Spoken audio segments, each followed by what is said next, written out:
নমস্কার বন্ধুরা, আজ আমি আপনাদের সাথে নিরামিষ একটা রেসিপি শেয়ার করব। তো সেটা হলো বেগুন বাসন্তী। তো বেগুন বাসন্তীটা কিভাবে আমি করেছি দেখতে হলে পুরো ভিডিওটা দেখুন। বেগুনগুলোকে এইরকমভাবে বিভিন্ন শেপে কেটে নিয়েছি।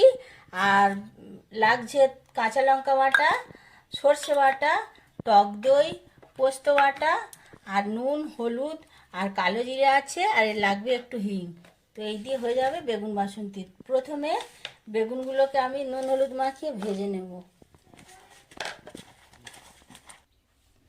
তো বেগুনগুলোকে প্রথমে ভেজে নিতে হবে, সেজন্য কড়াইতে দিয়ে দিয়েছি সর্ষের তেল। তো বেগুনগুলোকে দিয়ে খুব ভালোভাবে ভেজে নেব। বেগুনগুলোকে ভেজে তুলে নিয়েছি, আর ওই বেগুন ভাজার তেলের মধ্যেই দিয়ে দিচ্ছি সামান্য একটু হিং।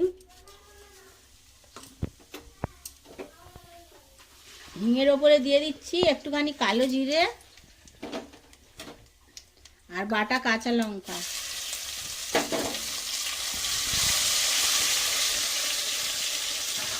এটা একটু ভাজা ভাজা হয়ে গেলে এই যে পোস্ত আছে, পোস্ত বাটার মধ্যে আমি একটু সর্ষে বাটা মিশিয়ে নিলাম।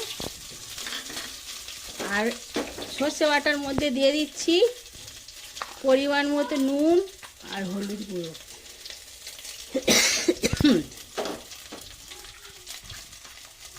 এর ওপর থেকে আমি এই মশলাটা ছেড়ে দিই।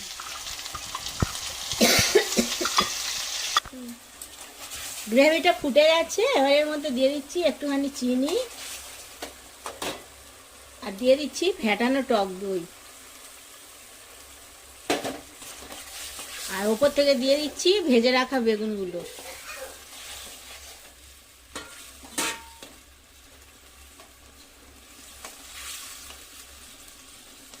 গ্রেভিটা একটু ফুটে উঠলে নামিয়ে রেখে দেবো। তো বেগুন বাসন্তী একদম রেডি হয়ে গেছে। এবার আমি গ্যাসের ফ্লেমটা অফ করে দিচ্ছি, দিয়ে ওপর থেকে একটুখানি সর্ষের তেল ছড়িয়ে দিয়ে আমি নামিয়ে পরিবেশন করব।